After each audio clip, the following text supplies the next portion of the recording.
Meerpet municipal corporation పరిధిలో భూ కబ్జాను అడ్డుకునే ప్రయత్నానికి ఉద్రిక్తతకు దారితీసింది. శ్రీ శక్తినగర్ కాలనీ కమాన్ పక్కన 350 గజాల ప్రభుత్వ స్థలాన్ని కబ్జా చేశారు. ఇది గుర్తించిన కాలనీ వాసులు సీనియర్ సిటిజన్స్ అడ్డుకునేందుకు ప్రయత్నం చేయగా వృద్ధులపై కర్రలు, రాళ్లతో కబ్జాదారులు దాడి చేశారు. దీంతో శ్రీ శక్తినగర్లో ఉద్రిక్త వాతావరణం చోటు చేసుకుంది.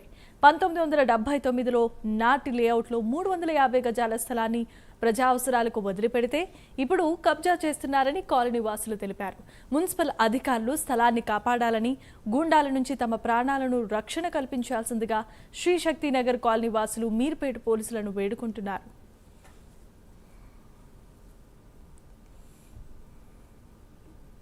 టోటల్ పొజిషన్ 1979 నుంచి ఇప్పటి వరకు గవర్నమెంట్ మరియు శక్తినగర్ వెల్ఫేర్ అసోసియేషనే పొజిషన్లో ఉంది. రీసెంట్లీ దాని మీద కొంతమంది ఆక్రమణదారులు కన్నుబెట్టి దాన్ని ఆక్రమించుకోవాలనే దురుద్దేశంతో దాన్ని ఎట్టి పరిస్థితుల్లో ఆక్రమించుకోవాలని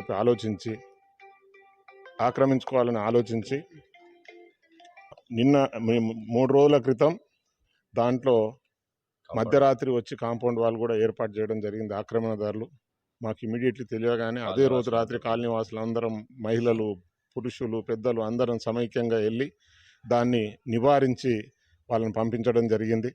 దాని తర్వాత మళ్ళీ నిన్నటి రోజు జేసీబీని తీసుకొచ్చి దాన్ని లేవల్ చేసి సదనం చేస్తుండగా మళ్ళీ మేము అడ్డుకోబోతే మా మీద దౌర్జన్యం చేసి దుర్మార్గంగా పెద్దవారు, వయసులో పెద్దవారు అనే కూడా ఆలోచన లేకుండా విచక్షణారహితంగా మమ్మల్ని నానా దుర్భాషలాడి అన్పార్లమెంటరీ లాంగ్వేజ్, చెప్పలేనంత భాష ఈరోజు మా పైన వాడి, అదేవిధంగా మా పైన కట్టలతో, అదేవిధంగా రాళ్లతో దాడి చేసి మమ్మల్ని బెదిరించడం జరిగింది.